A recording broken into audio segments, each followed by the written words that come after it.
Assalamualaikum warahmatullahi wabarakatuh, Bang. Waalaikumsalam. Selamat sore. Terima kasih atas kesediaan waktunya. Untuk kami Kabar Golkar ingin sedikit bertanya-tanya tentang Abang dalam kehidupan sehari-hari Abang. Nah, untuk pertanyaan pertama nih, Bang. Aduh sebentar, saya buka dulu boleh kan? Oh, boleh. Oh ya, oke, Ya, oke. silakan. Ya, oke. Gimana? Oke, Bang. Sebelum Abang masuk dalam dunia politisi nih, Bang. Sebelumnya Abang gimana? Bisa ceritain ke kita nggak? Tentang latar belakang atau Iya, apa gimana? iya. Ya kalau saya itu cita-cita menjadi politisi, saya ingat cerita waktu saya SD. Tiba-tiba saya bareng sama ibu saya naik bis lah ya, di dari kampung saya di Bekasi itu melintas ke arah Tangerang. Tiba-tiba melintas ke gedung DPR. Saya ingat tuh tahun 80-an lah, akhir 80-an gitu. Terbesit tuh ibu saya mengingatkan pada saat jadi anggota DPR. Dulu tiba-tiba saya bilang, "Mak, nanti saya mau berkantor di sini." Gitu. Itu SD gitu. Itu SD itu. Jadi kemudian dari situlah saya memang sejak dari kecil memang bercita-cita mau jadi politisi. Dan politisi itu kan prestasi tertinggi kan menjadi anggota DPR dalam pandangan saya gitu. Ya alhamdulillah karena cita-cita itu saya memang fokus bagaimana menjadi politisi. Jadi waktu pas saya kuliah SMA, saya berorganisasi. Di tengah teman-teman saya membaca majalah Hai gitu. Dulu kan ada majalah anak-anak muda dulu ya, waktu SMA tuh. Saya membaca media yang dulu tren namanya Kompas. Jadi betul-betul saya memang berpikir politik. Ya teman-teman SMA saya juga bilang, lu tuh berpikirnya politik lah kira-kira gitu. Ya dari situ memang sudah terpatri dari diri saya bahwa saya memang kepingin jadi politisi dari awal. Makanya sejak SMA kemudian berorganisasi, lalu kemudian masuk kuliah di IPB Institut Pertanian Bogor, saya lebih banyak beraktivitas di luar kampus, di organisasi intrakampus maupun di organisasi ekstra kampus gitu dibandingkan saya kuliah.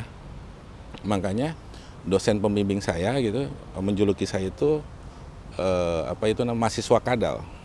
Apa itu, Bang? Mahasiswa kadaluarsa. Oh, baik. Jadi kuliahnya terlambat terus. Tapi gara-gara saya mahasiswa kadaluarsa itu, saya punya dendam. Maka dendamnya itu saya harus jadi dokter karena memang kepingin saya dulu itu. Akhirnya sekarang dendam itu saya jalanin. Saya mau lagi menempuh kuliah S3 saya di UGM. Ini sebenarnya bagian dari dendam masa lalu saya bahwa saya jadi mahasiswa kadal lalu kemudian gara-gara beraktivitas di politik atau di organisasi gitu. Jadi kemudian saya harus kuliah lagi dan memang saya kepingin kuliah. Ya di sela-sela sidang di DPR, rapat di DPR, beraktivitas di partai dan sebagainya ya saya kuliah. Ya alhamdulillah sekarang lagi menempuh. Ya mudah-mudahan doain mudah-mudahan disertasi saya cepat lancar gitu. Baik. Ada kata-kata tadi yang menarik dari SD suka banget dengan politik gitu. Apa yang menyebabkan suka banget sama politik? Sorry. Ya nggak tahu, saya senang aja gitu. Senang melihat dulu kan zaman Orde Baru ya. Tahun 80-an itu, akhir 80-an itu kan di masa ketika Orde Baru betul-betul di puncak kejayaannya gitu. Pak Harto prestasinya luar biasa waktu saat itu. Jadi saya memang nggak tahu ada naluriah yang membuat saya itu tertarik sama politik. Ya ditambah lagi memang ada lingkungan saya, paman saya memang dulu pernah jadi aktivis Islam tahun 80-an. Peristiwa Tanjung Priuk misalnya itu ada paman saya yang memang menjadi aktivis Islam pada saat itu. Tetapi bukan hanya itu, tapi memang saya sudah punya keinginan dari kecil gitu. Nggak tahu kalau ditanya kenapa, saya nggak tahu gitu. Ya, Bang, tadi melanjutkan yang tadi ada kata-kata menarik ya bahwa keluarga itu mempengaruhi Abang untuk menuju ke politik pada saat itu. Bisa diceritain kembali, Bang? Ya, keluarga saya ini kan bukan keluarga politisi sesungguhnya. Keluarga namanya bapak ibu saya. Bapak saya itu kan cuma pedagang kecil. Ibu saya kan ibu rumah tangga gitu ya, yang tidak ada kaitannya dengan politik sesungguhnya. Tetapi di lingkungan saya memang ada paman saya yang memang salah satunya memberikan inspirasi bagi saya terkait dengan dunia aktivisme gitu. Nah itulah yang di sisi lain memang saya juga punya lingkungan di sekitar rumah saya yang menurut saya juga sangat anti Orde Baru waktu itu. Waktu itu kami di keluarga itu tidak terlalu suka dengan Orde Baru. Karena waktu itu menindas, dalam tanda kutip, dalam persepsi kampung saya itu, menindas aktivitas Islam waktu itu. Nah, dari situ kan kemudian membuat saya merasa bahwa saya harus terpengaruh lah ya, terpengaruh dan saya harus melakukan sesuatu, do something bagi lingkungan saya waktu itu. Nah, itu yang kemudian SD, SMP gitu, SMA terutama gitu ya. Akhirnya kemudian pada saat SMA saya ditawarkan untuk beraktivitas di Pelajar Islam Indonesia. Tahun 90-an itu memang organisasi itu organisasi yang dianggap oleh Orde Baru pada saat itu melawan asas tunggal waktu itu. Nah, dari situ kemudian inspirasi saya berkembang, pola pikir saya berkembang. Kemudian saya masuk IPB, yang masuk IPB juga sebenarnya saya juga musibah itu. Saya tidak ada niat masuk Institut Pertanian Bogor, karena waktu itu kan ada zamannya UMPTN ya, saya nggak tahu sekarang zamannya seperti apa. Saya sudah daftar UMPTN, tiba-tiba saya dipanggil oleh IPB untuk berkuliah di sana. Yang gratis, bukan gratis, artinya tidak perlu tes gitu. Ya akhirnya saya mengambil pilihan lebih baik yang sudah pasti daripada yang belum pasti. Masuklah IPB dan memang saya ketika masuk IPB, aktivisme saya sebagai seorang aktivis mahasiswa gitu ya berkembang. Dan alhamdulillah justru keberuntungan sebenarnya bagi saya ketika tahun 98 begitu gelorannya sudah begitu muncul. Nah, hal yang seperti itu menurut saya ini berkah bagi saya. Bayangkan kalau kemudian tidak ada gerakan 98 mungkin saya nggak seperti ini sekarang itu. Saya sebenarnya bukan ikut menjadi aktivis 98 enggak, tapi saya bersama-sama teman-teman lah di PB untuk bisa menggerakkan bahwa kita harus berubah. Dunia ini dunia milik kita. Saya berpikir gitu. Saya bicara dengan teman-teman, dunia ini sudah berubah, sudah bukan zamannya Pak Harto lagi, sudah berbeda begitu. Kita harus bergerak, kita harus membaca situasi yang benar gitu. Akhirnya berkah yang saya dapatkan adalah saya tertempa dengan dunia-dunia yang pada saat 97-98 itulah yang kemudian membuat saya jadi seperti sekarang. Sejujurnya peristiwa 97-98 itu membawa keberuntungan bagi saya. Bayangkan kalau tidak ada peristiwa 97-98 mungkin saya tidak seperti ini. Nah, inilah yang kemudian mendasari saya terus berlanjut di politik sampai sekarang. Oke, pada saat di IPB tuh Bang, selain itu Abang ikut organ internal di kampus, ada nggak organ eksternal yang Abang tekunin gitu? Oh ya, saya kalau di internal kan sekarang namanya BEM ya, dulu kita nggak mengenal BEM, dulu namanya Senat Mahasiswa. Dulu juga ada pemilihan langsung, nah itu tertempa, jadi beda jangan berpikir bahwa pada saat di kampus kita hanya penunjukan langsung misalnya kayak zaman-zaman Orde Baru, kami juga melakukan pemilihan. Nah,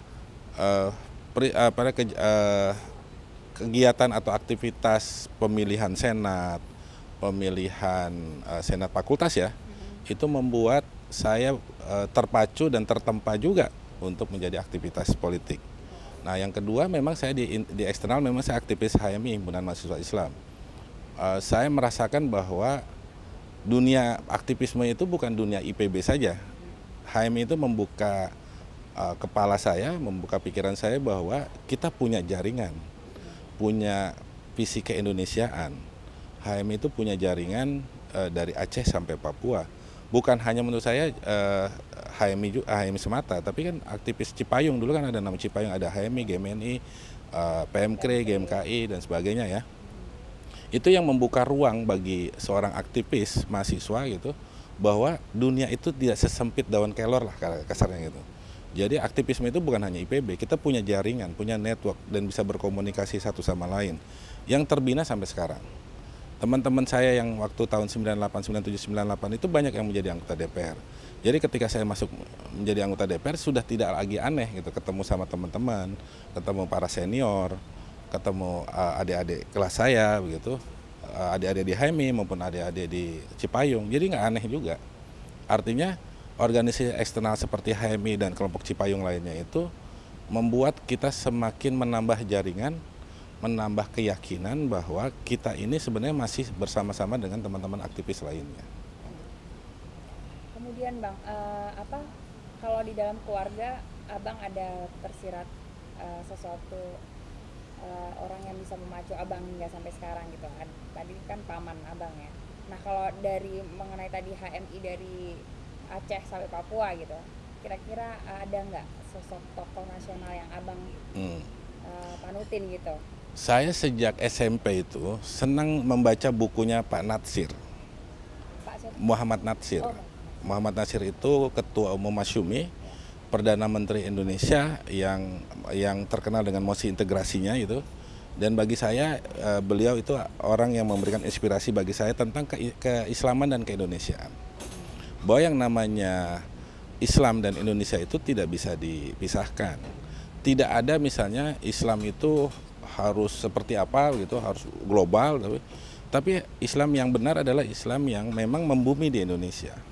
Saya ingat kata-katanya Pak Natsir begini, saya ingat banget.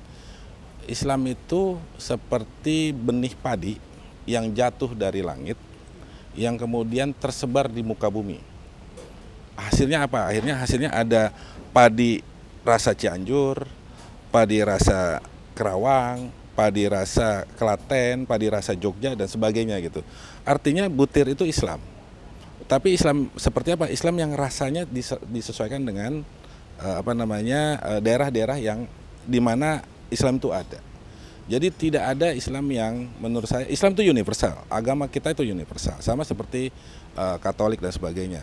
Tetapi agama yang benar adalah agama yang bisa mengabdi sama lingkungannya. Disitulah yang namanya visi keislaman dan keindonesiaan. Nasionalisme religius itu muncul dari situ. Dalam pemahaman saya, Pak Natsir sudah membangun satu pondasi apa itu nasionalisme religius. Yang inilah kemudian saya pakai sebagai aktivitas, sebagai prinsip atau inspirasi untuk beraktivitas sampai hari ini. Itu yang pertama Pak Natsir. Yang kedua, tetap yang namanya teman-teman HMI pasti sudah mengenal namanya Profesor Nurholis Majid. Cak Nur itu memberikan inspirasi juga bagi saya bagaimana memperkuat pondasi keislaman dan keindonesiaan serta kemodernan. Modernisasi Islam dan keindonesiaan. Nah, Cak Nur bisa memberikan inspirasi itu. Cara berpikirnya sederhana. Cak Nur ini orang pesantren di Jombang, Gontor. Dia kuliah di IAIN, tapi bisa kuliah di luar negeri, di Chicago. Nah, Cak Nur itu memberikan inspirasi bagi kami sebagai seorang aktivis bahwa orang kampung itu bisa loh ke luar negeri, bisa loh mendunia. Dan pola pikirnya bisa lebih besar, bisa mencerahkan. Nah, Cak Nur ini memberikan inspirasi bagi saya bahwa Anda ini, walaupun Anda orang kampung, walaupun Anda bukan orang siapa-siapa, tapi Anda bisa do something, bisa melakukan sesuatu, bisa merubah sesuatu. Nah, Cak Nur inilah yang memberikan inspirasi bagi saya. You bukan orang siapa-siapa, you bukan orang yang berada, you bukan keturunan siapa-siapa begitu. Tetapi you bisa memberikan sesuatu bagi bangsa ini, bagi Islam juga, bagi Indonesia juga, dan bagi dunia. Dan Cak Nur ini menjadi salah satu tokoh pemikir Islam modern di intelektual dunia Islam. Nah, itulah inspirasi saya. Artinya saya tidak menjadi inferior lagi melihat melihat dunia ini gitu. Cak Nur saja mampu, orang kampung apalagi saya. Nah, itulah yang kemudian memberikan inspirasi bagi saya.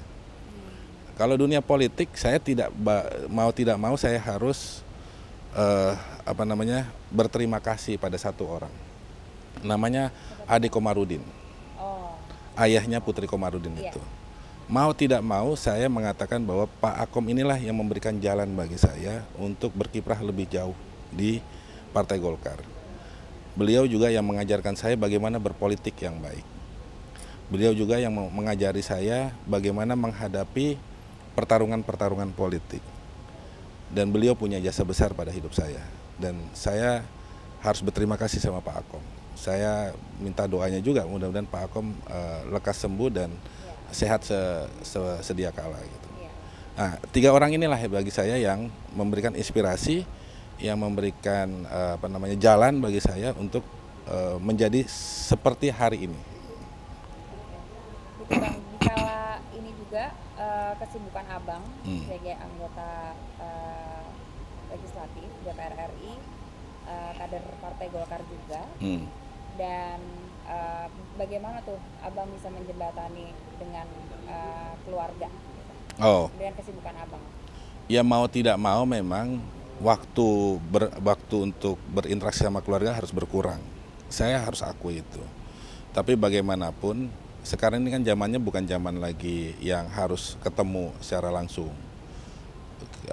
Setiap saat kalau yang namanya anak sama istri itu menelpon dan plus dengan ibu saya menelpon gitu, saya harus angkat. Apapun yang terjadi, bagaimanapun terjadi, kalau ketiga orang ini menelpon, saya harus angkat. Dan saya mencoba untuk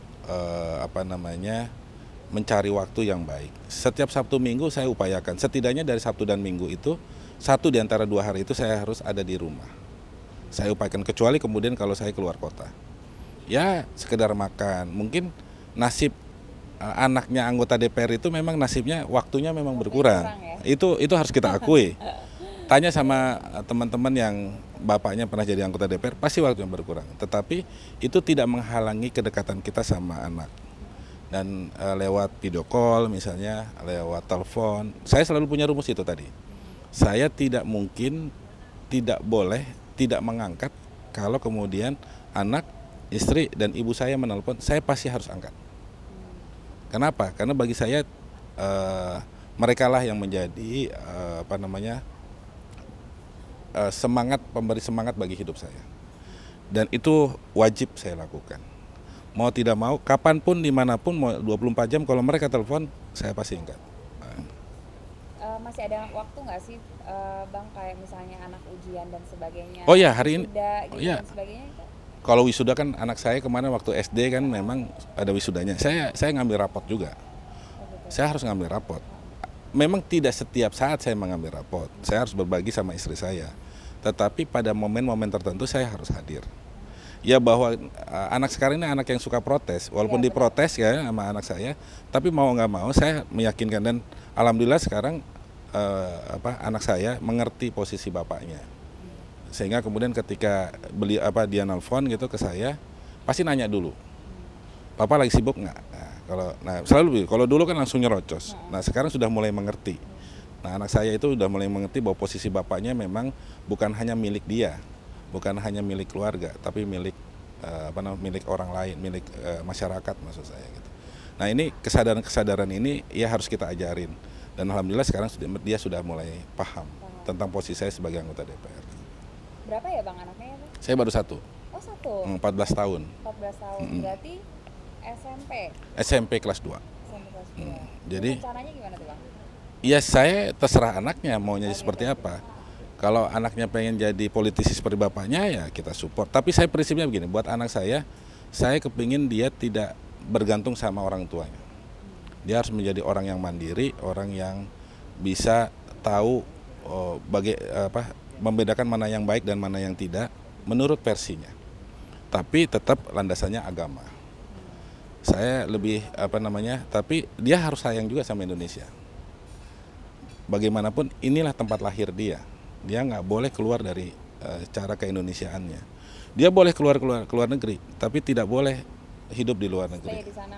Dia harus mengabdi sama Indonesia, dan itu bagi saya wajib, dan anak saya juga paham sudah itu. Dia nggak boleh terlalu lama di luar negeri. Dia harus balik lagi ke Indonesia, karena disinilah tempat dia harus berkarya. Disinilah dia hidup, disinilah dia berkarya, disinilah dia meninggal, dan itu wajib dia. Saya sudah tekankan itu sejak dari awal, termasuk pada diri saya. Saya tidak pernah berpikir untuk tidak mengabdi sama Indonesia, dan saya mau anak saya begitu. Terus Bang, di sela Sabtu Minggu yang tadi Abang bilang ya, mungkin ada yang keluar kota apa segala macam itu, untuk memberi pengertian ke anak, Abang pernah nggak sih ngajak keluarga itu dalam pekerjaan misalnya? Kalau pekerjaan memang saya tidak suka mencampur adukan antara urusan keluarga sama urusan pekerjaan. Kalau sudah liburan ya liburan, kalau kerja ya nggak boleh dicampurin. Oh gitu. Saya prinsip begitu, sama istri sama anak saya bilang jangan mencampuri urusan pekerjaan saya. Tapi kalau ada liburan ya khusus liburan, nggak boleh. Misalnya saya jalan-jalan nih, Gitu saya kungkar misalnya, saya ajak anak istri, tapi mereka ikut campur dalam pekerjaan saya nggak mau. Kalau liburan ya liburan. Ambil contoh misalnya saya kungkar ke satu daerah, selesai kungkar gitu, mereka menyusul, saya lebih senang, artinya sudah terpisah. Tapi kalau bersama-sama dengan rombongan saya nggak mau, karena itu nggak boleh. Dan itu sejak dari awal saya sudah mengatakan itu sama istri saya, apapun tidak boleh campuri urusan pekerjaan saya. Itu sudah prinsip saya, dan itu yang mengajari banyak orang. Senior-senior saya di Golkar, senior-senior saya di DPR, ya keluarga ya keluarga, pekerjaan ya pekerjaan. Kalau ada keluarga yang mencemari pekerjaan, lebih baik dilarang dari sekarang. Itu sudah menjadi pegangan saya dari awal. Dan anak saya tahu. Tapi kalau berdebat politik, ya nggak ada masalah. Ya kan, misalnya cerita tentang kenapa kok DPR mengesahkan undang-undang KPK misalnya. Anak saya udah tahu tuh umur 14 tahun, 15 tahun. Nggak apa-apa kalau itu berdebat. Dia update, dia nggak berdebat oke. Tapi kalau kemudian anak atau istri saya mencampuri urusan pekerjaan saya bilang jangan. Lebih baik konsentrasi saja di pekerjaan yang lain. Di urusan yang lain, di luar pekerjaan saya. Nah, ini yang terakhir nih Bang. Kira-kira apa harapan dan pesan Bang Iksan kepada anak-anak muda tentang politik Indonesia?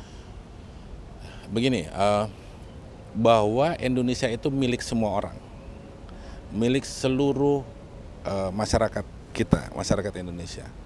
Tidak ada satupun suku, tidak ada satupun orang yang mereka punya hak sendiri, eksklusif tentang keindonesiaan. Indonesia milik semua. Maka kemudian bagaimana rasa memiliki itu muncul, saya berharap anak-anak muda ini harus berkiprah di seluruh bidangnya. Dan salah satunya adalah dunia politik.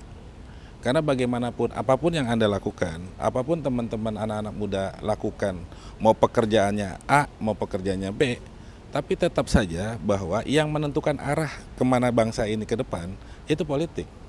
Maka jangan jangan takut masuk ke dunia politik. Jangan mengharamkan dunia politik. Jangan berpikir bahwa dunia politik itu dunia yang kotor, dunia yang hitam. Tidak. Justru kalau kemudian mereka menghindari dunia politik, maka dunia politik akan diisi oleh orang-orang yang dalam pikiran mereka itu hitam, jorok, dan kotor.